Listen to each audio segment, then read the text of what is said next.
إن الحمد لله نحمده ونستعينه ونستغفره ونعوذ بالله من شرور أنفسنا ومن سيئات أعمالنا من يهده الله فلا مضل له ومن يضلل فلا هادي له أشهد أن لا إله إلا الله وحده لا شريك له وأشهد أن محمدا عبده ورسوله. Falënderimet i përkasin vetëm Allahut të madhëruar, vetëm Allahun falenderojmë dhe vetëm për Allahut të ndihmë kërkojmë. Elusim Allahun e madhëruar mëshiruesi, mëshirësin, të na falë gjunat dhe gabimet tona.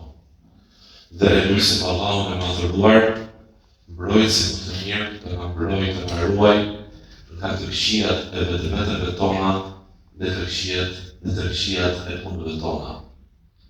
Atë njëri që Allah i madhëruar e udhëzoi në rrugën e drejtë, nuk ka kush të humbë atë nga ajo rrugë, dhe atë njëri që Allah i madhëruar e humbi nga rruga e drejtë për shkak të veprës së tij, askush nuk ka mundësi ta rikthejë në udhëzim, ta udhëzojë në rrugën e drejtë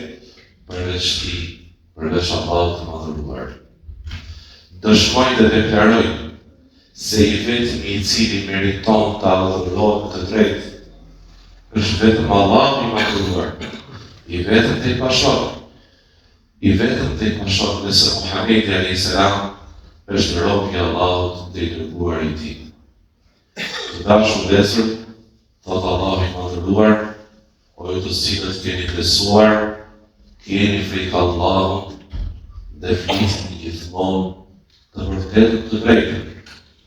Allahu i madhëruar ju rregullon dhe kush i bindet Allahut të madhëruar dhe dërguarit e tij, me të vërtetë Allahu i madhëruar do t'ia rregullojë punët e tij dhe do t'ia falë gjunat.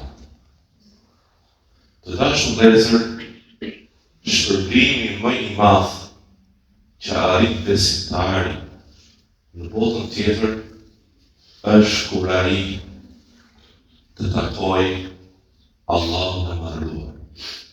Kur ai të shikojë në fytyrën e bukur të Allahut të madhëruar. Është ai çast kur ai të dëgjojë fjalën e Allahut të madhëruar. Është ai moment kur Allahu i madhëruar i thotë robët të tij, jam i kënaqur me ty o robi im, dhe kur nuk të zemërohem me ty, dhe kur nuk të zemërohem me ty. Nuk ka shpërblim të madh për besimtarin e vërtetë. Nuk ka shpërblim të madh, nuk ka arritje të madhe dhe shpërblim të madh për besimtarin e sinqert se sa ai të arrijë të shikojë në fytyrën e Allahut të madhëruar. Prandaj besimtari gjithmonë përmallohet për takimin me Zotin e tij. Përmallimi me Allahun azza wa jall është nga mirësitë më të mëdha që Allahu ja jep robit të tij. Nëse zemra jote përmallohet me Allahun e madhëruar, nëse zemra jote është e dashuruar me Zotin e saj, dije se Allahu ka dhënë mirësi më të madhe. Besimtari shpreson në takimin e Zotit të tij. Besimtari e ton takimin me Zotin e tij. Dhe kush e ton takimin me Zotin e tij, Allahu e ton takimin me të. Dhe kush e urren takimin me Zotin e tij, Allahu e urren takimin e tij. Besimtari do atë që Allahu do, dhe urren atë që Allahu urren. Besimtari i do punët të mira. Besimtari përmallohet për punët të mira. Kur e mbaron një punë të mirë, ai përmallohet për punët që vjen pas saj. Ai e pret padurim. Ai e pret padurim Ramazan. Ai e pret padurim Haxhi. Ai e pret padurim Xhuma. Ai e pret padurim namazit që vjen më pas Xumas. Kur është namazin e yles, ai e pret padurim namazin e kindis. Kur mbaron namazin e kindis, ai padurim dhe me madh e pret namazin e akşamit. Kur ai vepron një punë të mirë, kur jep një sadaka, ai përmallohet për sadakat që më pas, sepse ai e di shumë mirë, sepse Allahu i madhëruar e do të punë të mirë. Dhe dashuria që ka besimtari për Allahun e madhëruar, dashuria që ka besimtari për krijuesin e tij, e shtyn të e bën atë që ai të dojë çdo punë të mirë që Allahu ka urdhëruar në të. Ne a përmallohemi për Ramazan? A na ka marrë malli për muajin e Ramazanit? A na ka marrë malli për muajin e agjërimit? A na ka marrë malli të agjërojmë për Allahun e madhëruar? A na ka marrë malli të falemi natën për Allahun e madhëruar? A na ka marrë malli të dëgjojmë se si lexojnë imamlarët në namazet e tyre Kur'anin famlar, fjalën e Allahut të madhëruar? A na ka marrë malli të shikojmë besimtarët së bashku kur falen në xhamia? A na ka marrë malli për arritjen e muajit të mëshirës? A na ka marrë malli për arritjen e muajit të pendimit? A na ka marrë malli për arritjen e muajit të faljes të mëshirës? A na ka marrë malli për muajin e Kur'anit? Besimtari e pyet vetën e tij. Dhe padyshim besimtari i sinqert e merr malli për punë të mira. Ato punë të mira që janë shkaki të arrish dashurinë e Allahut. Besimtari afrohet tek Allahu i madhëruar në punë të mira. Thot Allahu Azza wa Jalla në hadith qudsi, nuk ka gjë më të fortë dhe më shumë që afrohet robi im tek unë se sa ajo që unë e kam bërë të tyrë. Dhe vazhdon robi im të bëj punë të mira për nafileve, për atyre punëve që janë të pëlqyeshme, derisa unë e dua. A ka të madhështore të arrish dashurinë Allahut Azza wa Jalla? A ka të një qëllim më fisnik në zemrën tënde se sa të kesh si qëllim të arrish dashurinë Allahut të madhëruar? Të dojë Allahu i madhëruar të përkujtojë emrin tënd tek me lajket, që banorët e qiellit, ti thot me lajket dhe të Xhibrilit dua një persone sa unë e dua atë, të bëj ty pranim në tokë të duan tërë krijesat. A ka vend, a ka pozitë më të lartë se sa ai njeriu i cili Allahu e deshti? Nëse dëshiron të dish, a të do Allahu apo jo? Shikohe Allahu çfarë thon ti ka besimit. Edhe mirë.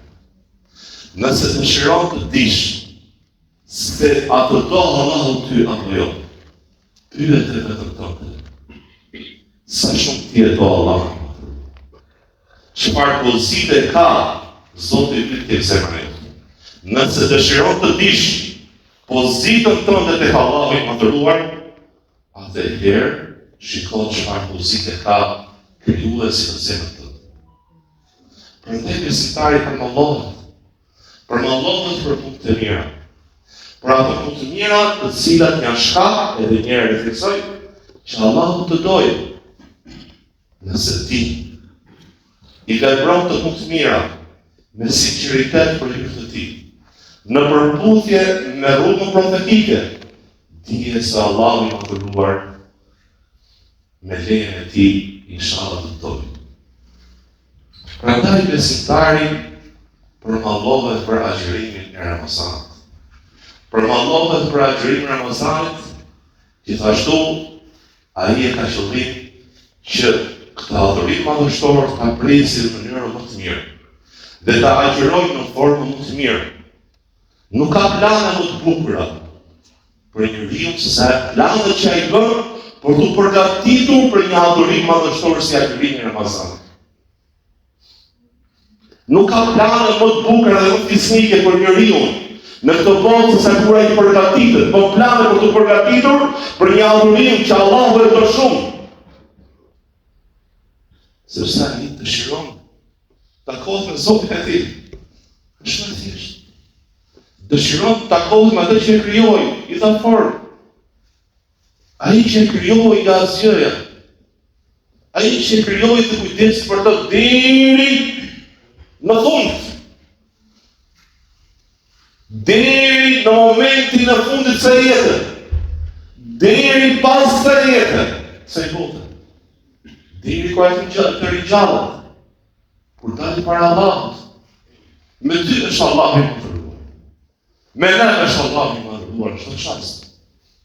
A ka qëllim fiznik se sa qëllimi për të arritur dashurinë Allahut të mëdhëruar? A ka dëshirë më të madhe se sa të dëshirosh që Allahu të mundsoj të shikosh në fytyrën e tij? Nuk ka shpërblim më të madh. Dhe jenë banorët e xhenetit në xhenet. Duke u marrë me kënaqësitë e xhenetit. Dhe Allahu i madhëruar i drejton të tyre të i thotë: a ju ka plotësuar kënaqësitë që ju doni? A doni më tepër? A doni më tepër? Banorët e xhenetit Allahu ma do frytyrë, o Zoti i më shpëtove nga zjarri i xhenemit, na futën në xhenet. Çka më tepër?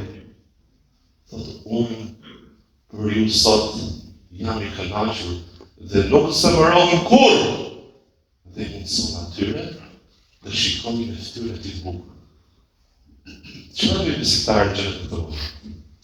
I lejnë, i praktisë tërë kënaqësitë e xhenemit.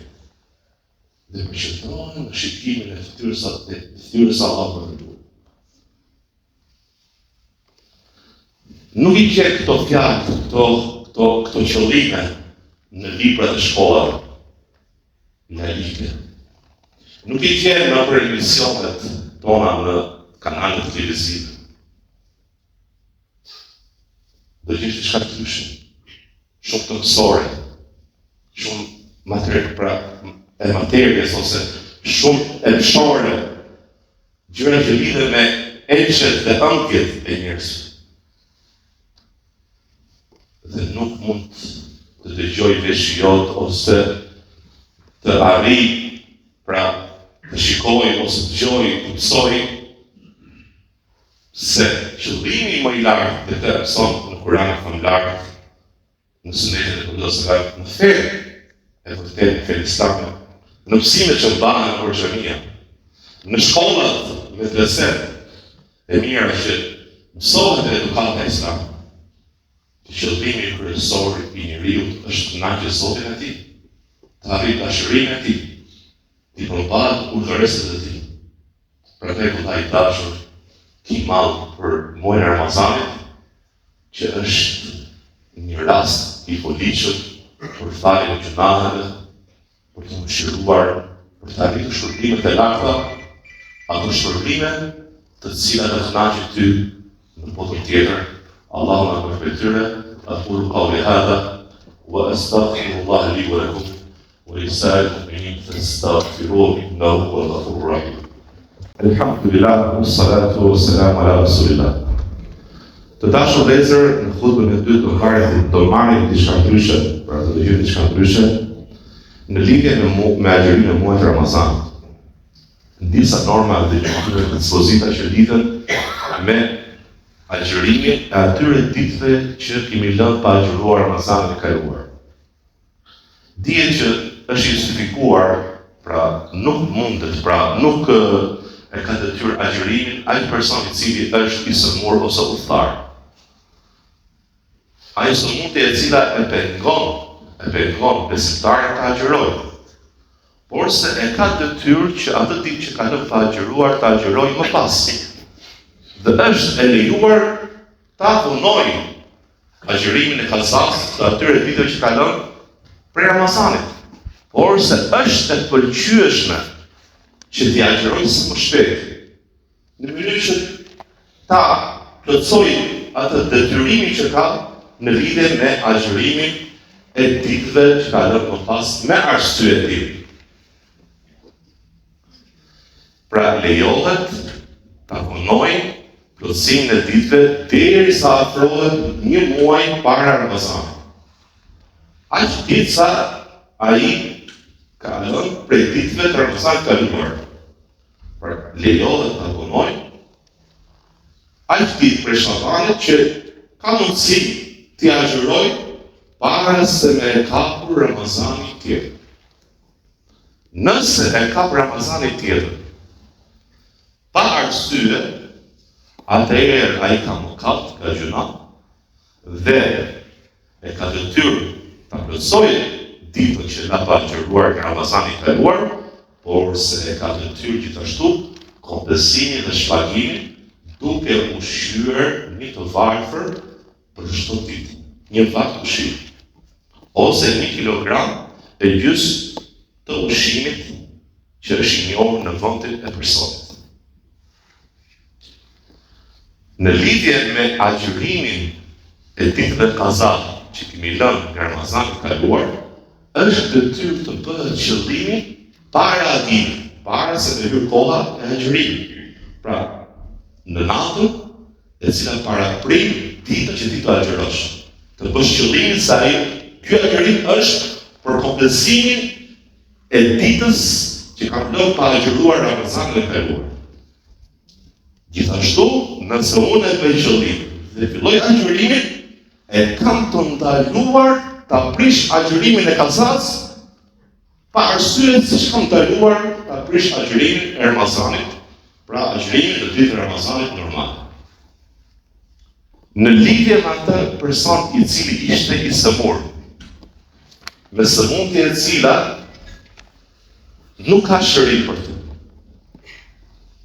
Pra, ai i cili nuk agjeron Ramazan për shkak të sëmundjes dhe doktorët i kanë thënë që kjo sëmundje është sëmundje e cila nuk ka shërim. Atëherë ky person, për këtë person dhe se kompensohet për çdo ditë që ai ka lënë pa agjëruar. Pra, nëse ky person të rron jetë, ose të pa ndruar jetë, çdo Ramazan që e kalon, kompensohet për të, pra duke shpaguar, duke ushqyer për çdo ditë të varfër për një vakt. Nëse personi ka qenë i sëmur, pra nuk ka agjëruar me arsye, nuk ka agjëruar me arsye, por sëmundja e tij ka qenë prej asaj sëmundje që shpresohet shërimi i saj. Dhe ky person ka të dy çfarë? Agjërimi për ndroj jetë.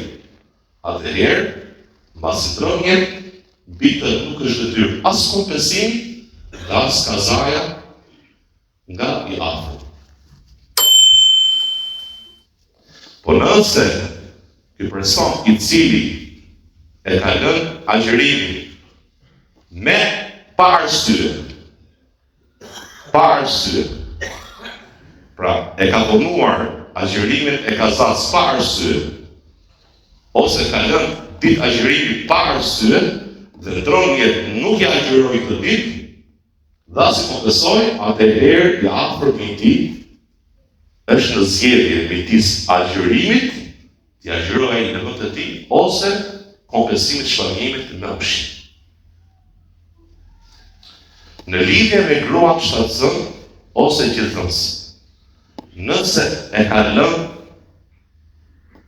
agjërimin e Ramazanit për shkak të shtatzanisë, jo për shkak të vetes shëndetit të saj, për shkak të fëmijës së saj, atëherë ajo ka detyrë vetëm kompensimin, pra sipas ndimit të saktë, vetëm kazan e agjërimit sipas ndimit të saktë të dietarëve, vetëm agjërimin e këtyre ditëve.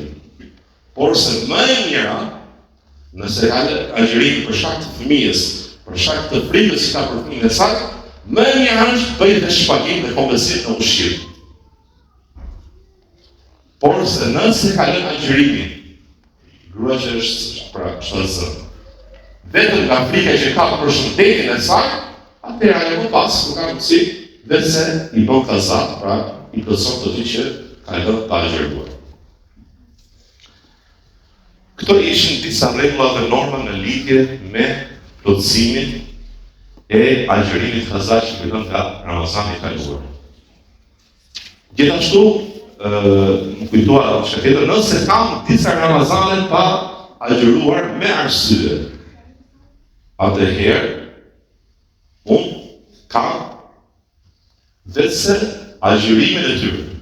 Nëse kam lënë disa agjërime kaza, për disa Ramazane, nëse ka kapur 2 Ramazane, nuk i kam lësuar kaza për Ramazan të kaluar 2 herë, kam pasur 10 ditë nga Ramazani i vitit kaluar, ose para 2 vjetësh, dhe gjithashtu 10 ditë tjera, po i kam vonuar plotësinë e tyre me arsye, atëherë nuk kam detyrë se kaza agjërimin e tyre. Nëse ka qenë pa arsye, pra pa shkak, atëherë ka detyrë dhe kompensimi. Pra dhe shpagimi në ushqim. Të i të varfëri për një vakë. Por se nëse themi ka 3 Ramazane, që i ka në kaza pa agjëruar, pa arsye, a duhet të ushqejmë gjithashtu për 3 Ramazan? Jo, mjafton kompensim një herë të vetëm. Agjërimi e bën të plot, por se kompensimi shpagimi e bën vetëm një herë të vetëm për një Ramazan nga Ramazan, për ato ditë që ka lënë pa agjëruar. Pra ditë e shumta, nëse ka lënë për shumë Ramazanin para 3 vitesh 15 ditë, ai për ato mjafton të ushqej të varfrit, pra mjafton një shpagim për 3 Ramazane, dhe detyrë është t'i agjëroj ditët që ka lënë pa agjëruar të plotë. Lutem Allahun e madhëruar të na mundsoj të arrijmë muajin e Ramazanit me shëndet dhe iman. Lutem Allahun e madhëruar të na bëjë për agjëruesit e tij të sinqertë, për atyre që agjërojnë Ramazanin me iman dhe llogaritjet e shkrimit të tij. Inna Allaha wa malaikatahu yusalluna 'alan nabi ya ayyuhalladhina amanu sallu 'alayhi wa sallimu taslima. اللهم صل على محمد وعلى آل محمد كما صليت على إبراهيم وعلى آل إبراهيم إنك حميد مجيد.